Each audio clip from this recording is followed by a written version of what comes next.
kind of need to. We kind of need to get him. Tell people what happened. Jaime Jaquez just walked in, so we're gonna do that. All right, there we go. Jaime Jaquez. After a good rookie season, what did you spend your summer really thinking about? What did you take away from your experience with the select team as well?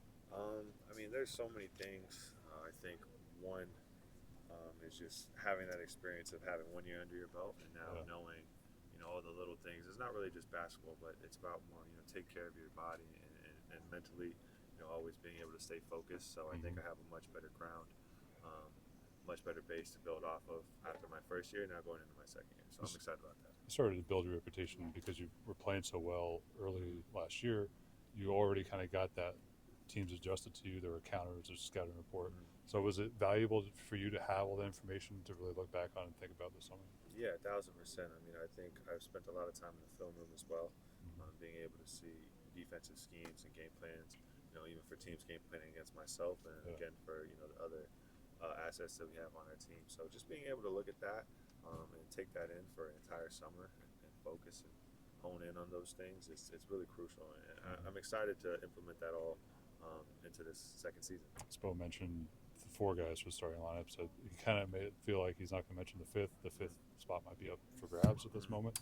Do you have a goal? Do you want to be a starter, or does it really matter to you at all? I think, at first that's something that a lot of guys, I mean, even including myself, that's something, obviously you want to be a starter. However, I'm very comfortable. I had a lot of fun coming off the bench. I thought it was a very good role for me.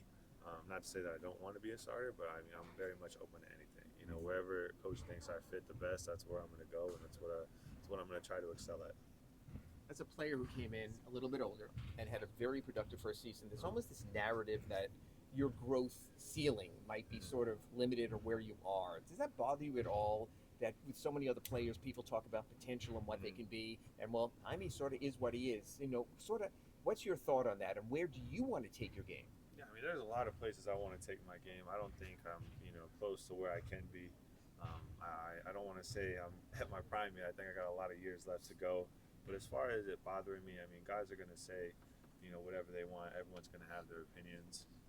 So, you just take that for what it is, and you focus on yourself and the people that you have around you. And I use that to the best of my ability, and I'm able to block out all that noise and just focus on what I need to focus on. Summer League, you showed us you're ready for the three-point shootout. On this team, you can't keep trading twos for threes. It doesn't work. How important or integral will the three-point game and growth be in your game? I think it's going to be very critical. As far as last year, there was a lot of times where I had the ball in my hand, had to make plays. With a lot of guys being back and healthy, I know that, things change, and I'm going to have to be ready to be able to spot up on the three-point line and knock down shots, which I'm confident to do. I know the team's confident in me. I'm confident in myself. We've put in a lot of work this summer to get better, and I'm excited to go display that out this year. You guys weren't quite where you wanted to be last year offensively as a whole, but now with everybody healthy, you have a lot of shot creators and you have a lot of shooters in theory. How do you guys want to bring this all together? Does the offense need to look different, or how can you be more kind of than the sum of your parts on offense? I mean, I think a lot of it has to start. I think a lot of the offense starts on the defensive end. With being able to get stops and easy layups, I think that is the most important thing of having a great offense. In the half court, we're gonna get to our guys. We got Jimmy, Bam, or our initiators and create, and we obviously got guys like Terry and Tyler who can do a lot off the ball and with the ball in their hands as well. So it's just all about finding that balance and figuring out where guys fit. And I'm excited, but I think most importantly, having that consistent defense to produce points is going to be huge for us. You saw your mid-post work kind of last year kind of be a big part of your game. Do you feel like hunting mismatches is kind of going to be a big difference for this year for you, just kind of hunting smaller guys? Yeah, I mean, I think that's always going to be the case. Always trying to pick your matchups strategically is always very important. You got a smaller guy on, you take him in the post. You got a bigger guy, you take him out. So that's just kind of a part of the basketball. So I'm sure that's going to be utilized throughout this next year as well. Thanks, Hannah.